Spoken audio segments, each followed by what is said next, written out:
Let me show you some camera tips and tricks for Motorola Edge 70. We're gonna start, of course, by going to the camera, but we're gonna go to camera settings. Over here in the photo mode, at least we can tap on this icon in the upper right corner in order to proceed to camera settings.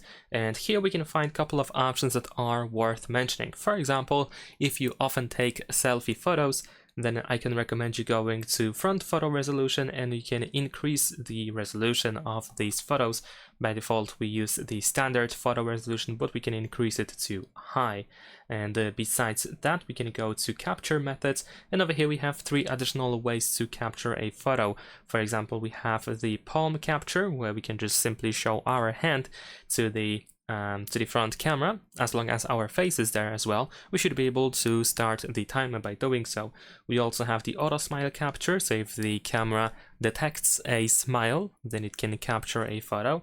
And we also have tap anywhere to capture. So for example, while trying to take a photo, your finger, let's say, is not in a comfortable position to press the shutter button, and then you can just simply tap anywhere on the camera preview in order to capture that photo.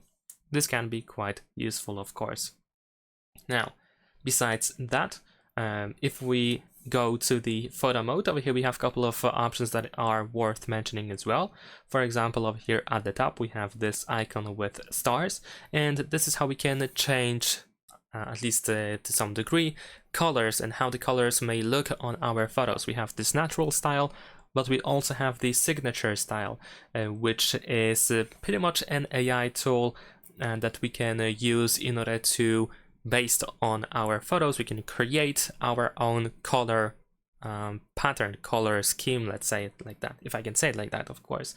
And if we go to the customization over here, you can include photos that you already took, photos of your food, portraits, and landscape photos, and then you should be able to provide this information to create that unique style with different colors, essentially, to apply more individual color scheme.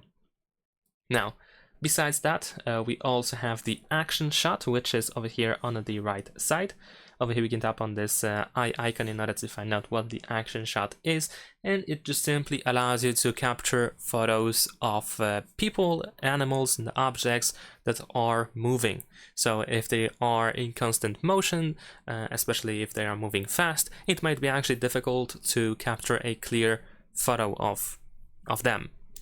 So action shot actually helps you with this to capture clear photos of anything that moves when trying to take the photo. Besides that, we have the macro mode, of course. By using this flower, you can turn on the macro mode and you can capture photos of small subjects. And last but not least, we also have a quite interesting mode.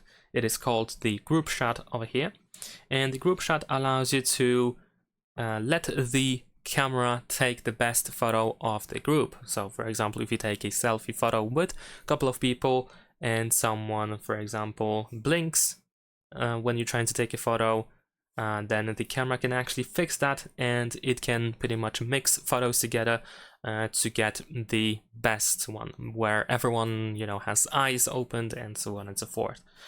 So yeah, so definitely give it a try if you happen to be in the situation where you want to take a group shot.